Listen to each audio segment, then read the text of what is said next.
সবার থেকে আমাদের কোয়ালিফিকেশন ভালো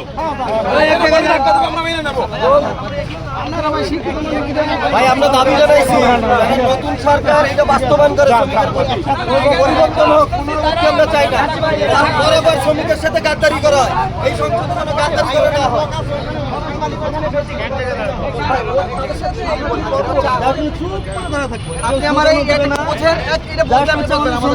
আমরা জাস্ট প্ল্যাকার্ড নিয়ে এখানে সংসদ অধিবেশন না হওয়া পর্যন্ত আমরা দাঁড়ায় থাকবো। আমরা কোনো ধরনের মুভমেন্ট এই এখানে ডাকে আমরা 1 ঘন্টা দাঁড়াবো। এই যে ও বলতেছে 10 থেকে নেই, আমরা বলতেছি 10 মিনিট, ইনি বলতেছে 1 ঘন্টা। ঠিক আছে আমরা 10 মিনিট দাঁড়াই, তারপর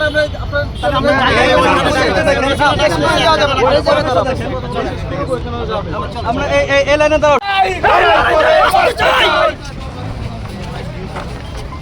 আমরা জাস্ট আমাদের দাবিটা দেখাতে চাই, আর কিছু না, আমাদের কোনো নাই এজেন্ডা নাই। হ্যাঁ, আমরা জাস্ট হচ্ছে শ্রমিকের যে দাবি, তারা যে ইশতেহার দিয়েছিল ইশতেহারটা যেন ভুলে না যায়।